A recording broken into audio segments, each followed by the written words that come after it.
Assalamualaikum warahmatullahi wabarakatuh. Perkenalkan, nama saya Siti Mudrika Al-Musyarafah dari Prodi Amal Syahsiah semester 1A. Di sini saya akan mempresentasikan makalah mengenai perbedaan pendapat terhadap pengaplikasian kafaah dalam perkawinan.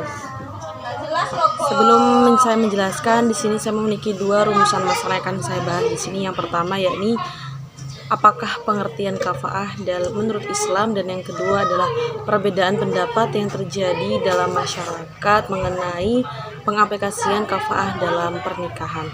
Baiklah, kita di sini akan masuk ke pembahasan yang pertama, yakni apakah kafaah itu menurut Islam ya. Jadi kafaah itu merupakan suatu kesetaraan yang dijadikan salah satu syarat dalam pernikahan.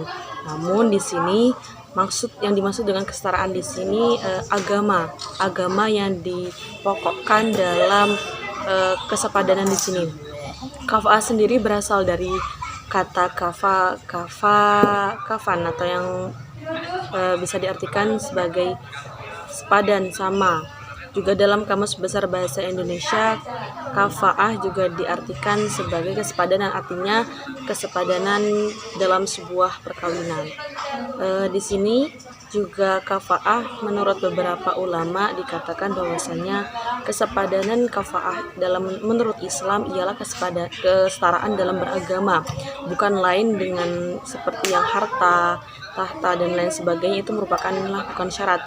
Pada pasal 61 KHI disebutkan bahwasanya tidak sekufu tidak dapat dijadikan alasan untuk mencegah perkawinan kecuali tidak sekufu dalam perihal agama atau al-ikhtilafu ad-din. Artinya apa? Artinya bahwasanya sekufu yang dimaksud di sini adalah sekufu yang didominankan seperti agama. Jadi kalau misalnya saat pernikahan itu orang menjadikan harta, tahta, kekayaan dan sebagainya itu sebagai suatu syarat, itulah tidaklah benar, atau rupa itu tidak benar, karena yang dimaksud sekufu menurut Islam ialah sekufu dalam agamanya. Namun juga ada beberapa pendapat yang mengatakan bahwasanya tidak sekufu, semisal seorang pemabuk menikah dengan lelaki pemabuk menikah dengan seorang gadis muslim yang sangat taat beribadah.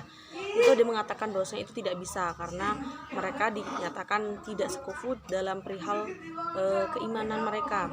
Yang satu masih lemah, yang satu tidak.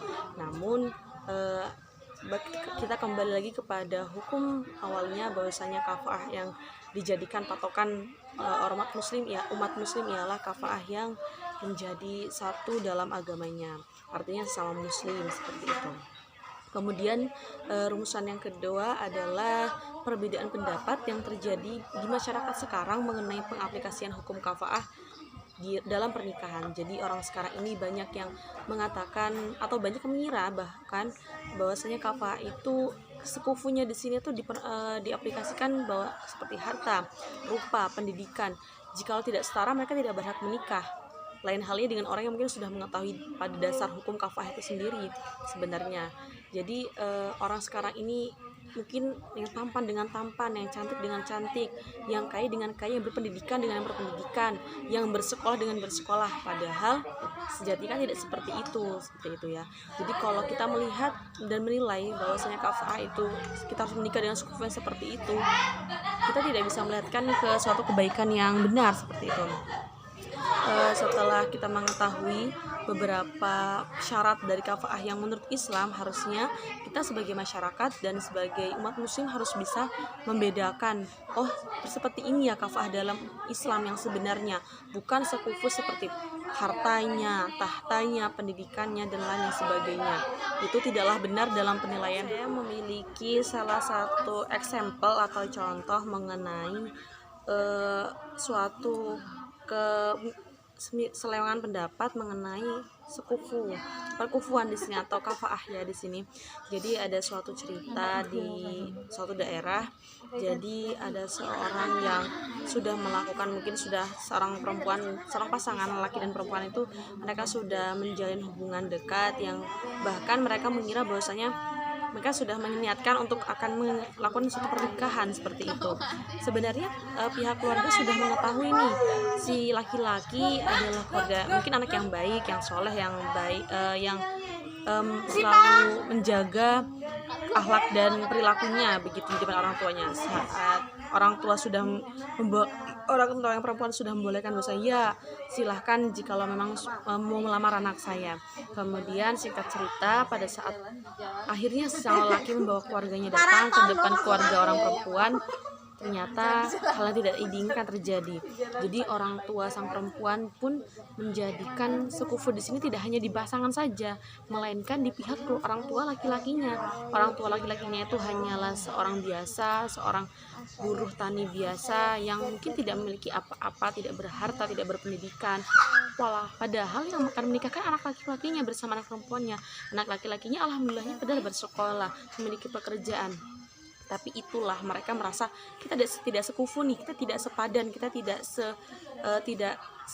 sama seperti itu. Padahal kan bukan seperti itu penilaian dalam kafah. Menurut Islam yang benar kan tidak seperti itu. Mereka merasa bahwasanya keluarga kami tidak sepadan, keluarga dia apa, keluarga kami apa, seperti itu. Akhirnya pernikahan pun secara tidak baik, secara tidak diinginkan itu terbatalkan seperti itu.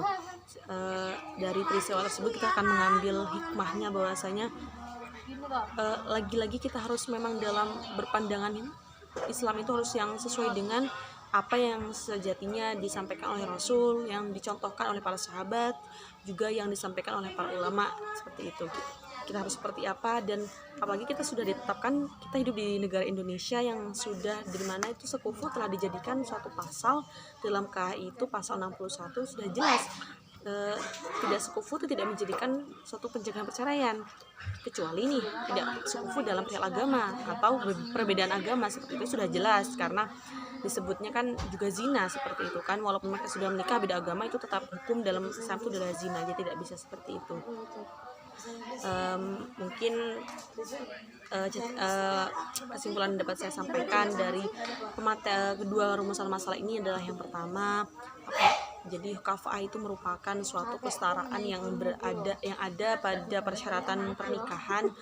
Namun di sini kafah bukan perihal harta, tahta, pendidikan, kekayaan dan lain sebagainya, tapi melainkan terfokuskan kepada agama, persamaan agama, karena orang sekarang kan banyak ya yang mungkin perempuannya santri pondok pesantren, yang laki-lakinya seorang dokter, pendidikannya umum begini, mereka juga sudah alhamdulillah bisa menyatukan pernikahan itu contoh kecilnya saja. Kemudian yang kedua, perbedaan pendapat yang terjadi pada masyarakat.